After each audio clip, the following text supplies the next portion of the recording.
अस्सलाम वालेकुम फ्रेंड्स, आप देख रहे हैं हमारा YouTube channel Al Makka tech and business hub और मैं हूं उस्मान हुसैन। गाइस, आज संडे के दिन की निस्बत से मैं आपके साथ कुछ इन्फॉर्मेशन शेयर करूंगा जो शाम 7 बजे के बाद मार्केट में एक चेंज लेकर के आती है हर रूटीन के मुताबिक। और क्योंकि एक नए मंथ का आगाज़ हो चुका है, आज है दिसंबर की पहली तारीख और जो हफ्ता होगा कारोबारी वो कल शुरू होगा, तो इसका इम्पैक्ट शाम 6 से 7 बजे के बाद मार्केट में आना शुरू हो जाएगा। उससे पहले दोस्तों, मैं आपके साथ आज 2 अदद न्यूज़ शेयर करने वाला हूं और ये न्यूज़ जो हैं मार्केट के मुस्तकबिल के लिए बड़ी अहम हैं। तो गाइज़, आपने क्या करना है, वीडियो को करना है लाइक, चैनल को करना है सब्सक्राइब।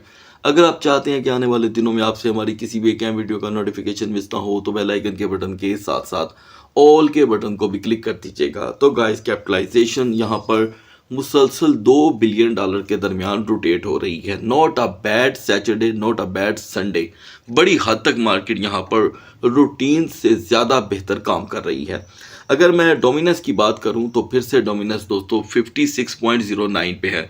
याद रखिएगा, ये है दोस्तों डोमिनस, और जिस तरह ये टूट रहा है हम एक्सपेक्ट कर सकते हैं कि अगर डोमिनस 56.09 से निकल के 55.70 पर भी चला गया तो सारे आल्ट कॉइन्स जो हैं वो 30 से 35 सेंट पंप हो सकते हैं। लेकिन पहली नज़र आपको रखनी होगी डोमिनेंस के ऊपर। तो दोस्तों, बीटीसी में टोटल रोटेशन हमने यहाँ पर जो कुल मिलाकर के देखी है वो है $1300 की, $1300 की, ठीक है जी। और इथीरियम की परफॉर्मेंस भी कदरे बेहतर हुई है, जो कुल मिला करके $96 रही। तो फाइनली यहाँ पर इथीरियम फिर से 3700 में दोस्तों रोटेट हो रहा है। अभी भी हमारे पास इथीरियम को लेकर अपॉर्चुनिटी मौजूद है। जब तक अपॉर्चुनिटी रहेगी मैं आपको बताता रहूँगा स्पॉट ट्रेडिंग के एतबार से भी। तो दोस्तों, पहले मैं चाहता हूँ आज की अहम खबरें मैं आपसे शेयर कर लूँ। साउथ एशियन कंट्री में बिल्कुल भी किसी आम सिटीजन को ये पता ही नहीं है कि ज़्यादातर एक्सचेंजेस का जो गलबा था वो आया किधर से, यानी कि जो मेजॉरिटी थी। तो मैं आपको बताता चलूं दोस्तों कि एक्सचेंजेस के हवाले से 5 मुल्क टॉप के ऊपर हैं। चाइना, उसके बाद आपने देखा होगा मलेशिया, ठीक है, अब साउथ कोरिया, कोरिया, इन कंट्रीज़ की बहुत ज़्यादा ऐसी दोस्तों एक्सचेंजेस आपको देखने को मिलेंगी।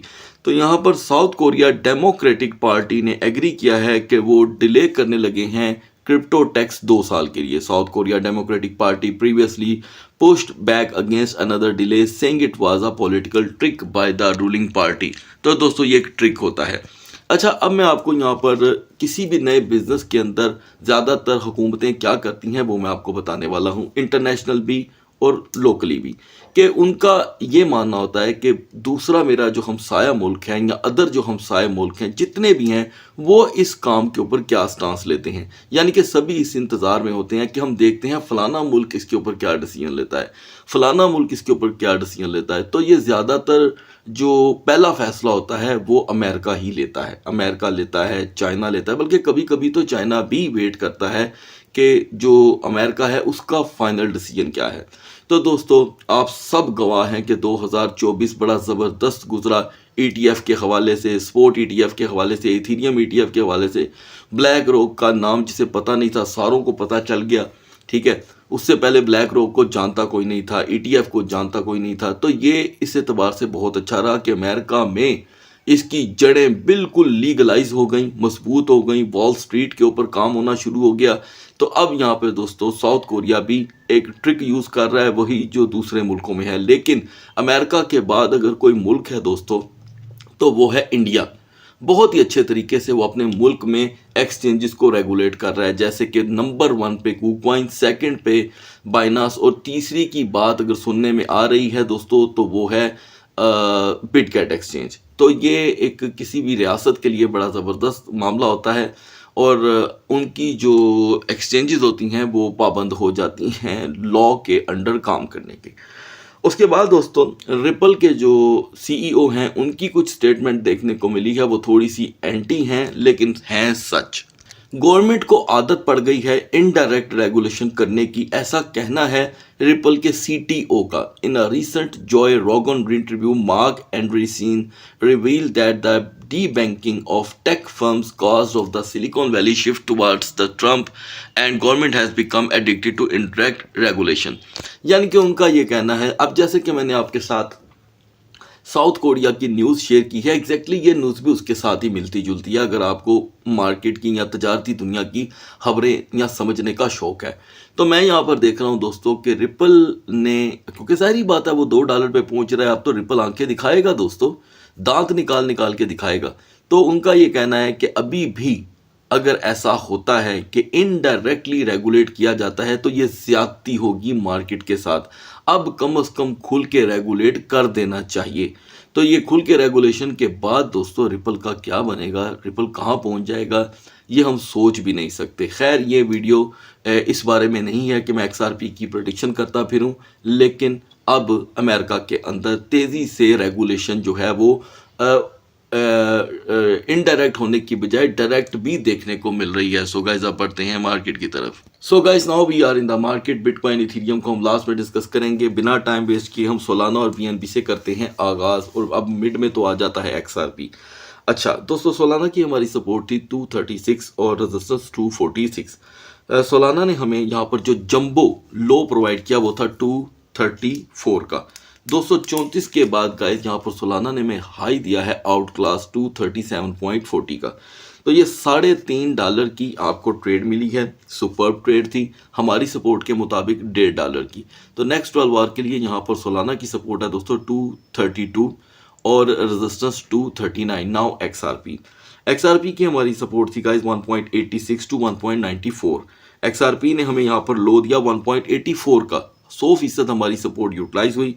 उसके बाद अभी तक XRP जस्ट 1.90 पे पहुंचा है, तो हम तकरीबन जस्ट 4 सेंट की ट्रेड लेने में कामयाब हुए हैं। हम इसे क्लोज कर देंगे। नेक्स्ट 12 आवर के लिए XRP की सपोर्ट है 1.82, रेजिस्टेंस 1.92। Now BNB।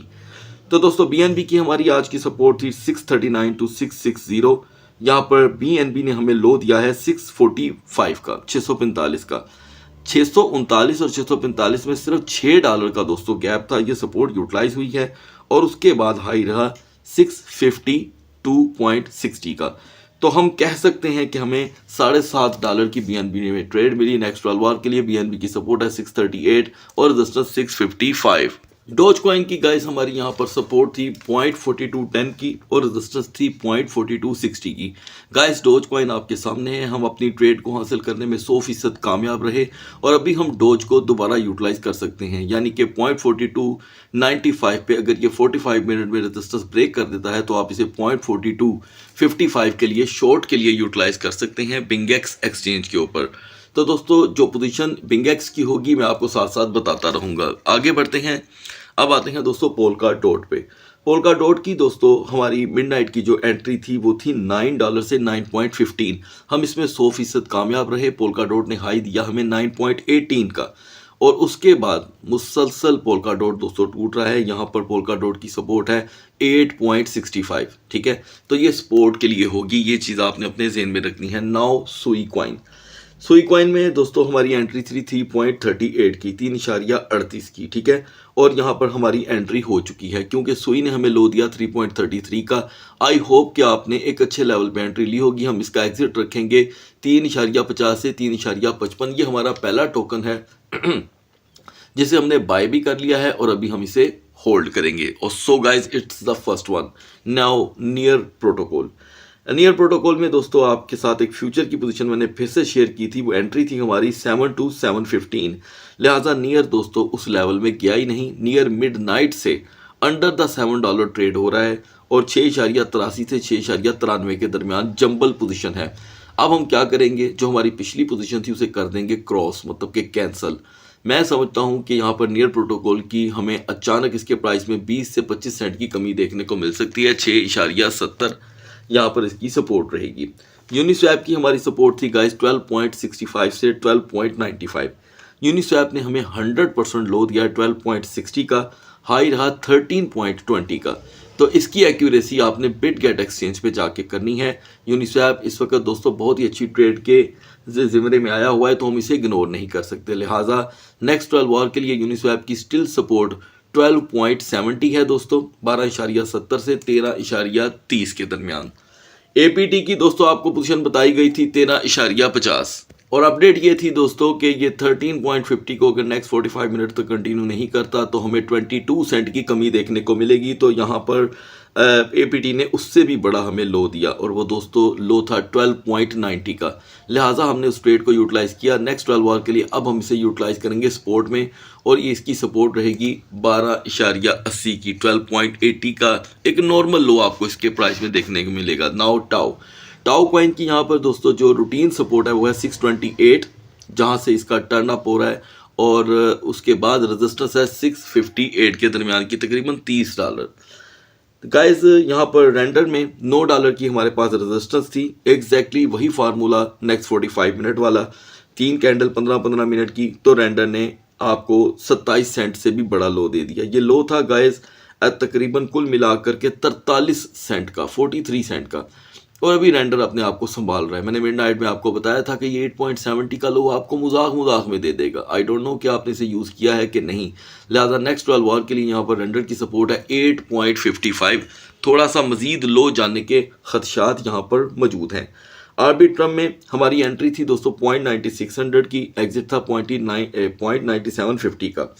अनफॉर्चुनेटली हमारी एंट्री तो हो गई, लेकिन एग्जिट जो था वो दोस्तों वो 0.9750 की बजाय 0.9700 ही रहा, या इससे आगे नहीं जा सका। मैं समझता हूँ कि हमें एक अच्छी ट्रेड करने का मौका मिला है। टिया को यहाँ पर मैं डिमांड के तौर पे ऐड कर रहा हूँ दोस्तों। टिया की यहाँ पर मेजर सपोर्ट है $8। ये इसे अगर सर्वाइव करता है 45 मिनट तो टिया में आप 8.20 तक की स्पोर्ट फ्यूचर दोनों ट्रेड ले सकते हैं। लास्ट में आते हैं दोस्तों डॉग विद हेड पे। 3.16 से 3.30 के दरमियान हमारी ये ट्रेड थी। अभी दोस्तों हम स्टक हैं, अभी जस्ट हमने इसे यूटिलाइज किया है, तो ये दूसरा टोकन है जिसमें हम स्टक हैं। ओके, तो इसके साथ साथ दोस्तों मैं आपको एक वार्निंग देना चाहता हूँ। वार्निंग ये है कि मैं जिस टोकन के साथ ये वर्ड यूज़ करूँ कि जी ये फ्यूचर का है, उसे प्लीज़ फ्यूचर में ही करें, ठीक है। और जिसके साथ मैं ये कहूँ कि ये फ्यूचर और सपोर्ट दोनों में हो सकता है तो उसमें ये रखें। और मैं रूटीन वीडियो के अंदर 1 या 2 से ज़्यादा पोजीशन शेयर नहीं कर रहा, क्योंकि मार्केट दोस्तों बहुत रिस्की है। इसीलिए जब मार्केट टूटेगी, अल्लाह ना करे, जो कि एक लिक्विडेशन तो आनी है, तो फिर गाइस आप सर पटकने की बजाय अगर हौसला रखें तो ज़्यादा बेहतर है। इसीलिए जहाँ जहाँ प्रॉफिट ग्रैब होता जाए पोजीशंस को फॉलो करें और कम से कम एक्सचेंजेस की एक्यूरेसी को फॉलो करें।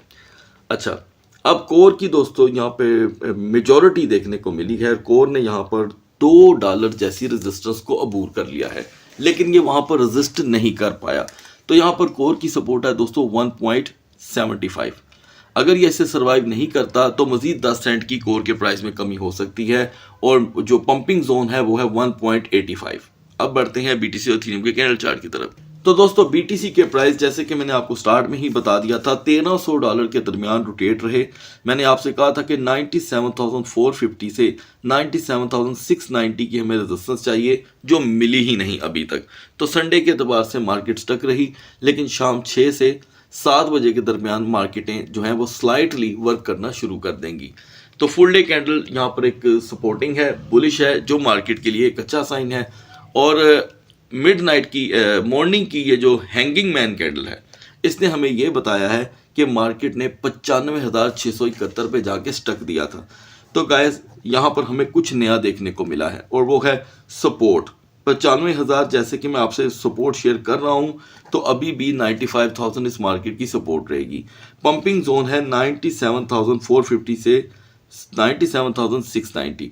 इसी के दरमियान रोटेशन के बाद ही कोई नया लेवल देखने को मिलेगा। हेल्पफुल टोकन है हमारे लिए नियर, डॉट और यूनिस्वैप। बढ़ते हैं इथेरियम के कैंडल चार्ट की तरफ। Now we are on the chart of ethereum guys. Midnight में हम 3680 पे थे। मैंने आपसे कहा था कि हमें 3690 पे रेजिस्टेंस चाहिए, तो हम 3740 का हाई देखेंगे। दोस्तों एक्यूरेटली यहाँ पर इथेरियम ने 3680 3690 की रेजिस्टेंस को छोड़ा नहीं, और मॉर्निंग होते ही हमने हाई देखा 3736 का। $4 हम जस्ट शॉर्ट रहे। और अब मैं यहाँ पर देख रहा हूँ कि इथेरियम जो लो लगा कर आया है वो तकरीबन $76 का है, 76 का, और फिर से 3710 में एंटर है। टॉप के ऊपर एक बुलिश हैंगिंग मैन कैंडल देखने को मिल रही है, लेकिन बिहाइंड द स्क्रीन कोई खास मूवमेंट नहीं है। तो यहाँ पर वक्ती तौर के लिए इथेरियम की सपोर्ट बनी है दोस्तों 3700। जहाँ पर 3700 ब्रेक हुआ, 45 मिनट तक रिकवर ना हुआ, तो आपको इथीरियम दोबारा 3660 से 3650 तक का वक्ती टेम्पररी लो दिखा सकता है। रेजिस्टेंस पे हम अच्छी हैं दोस्तों, हमें यहाँ पर 3728 और 3735 के दरमियान 45 मिनट की रेजिस्टेंस एक बड़ा लो हाई दे सकती है, 3770 और 3780 जैसा। 3770 3780 एक मेजर रेजिस्टेंस बन सकती है। उसके बाद दोस्तों हेल्पफुल टोकन रहेंगे हमारे लिए यहाँ पर LDO, OP, ONDU और कोर। अगली वीडियो तक अल्लाह हाफिज़।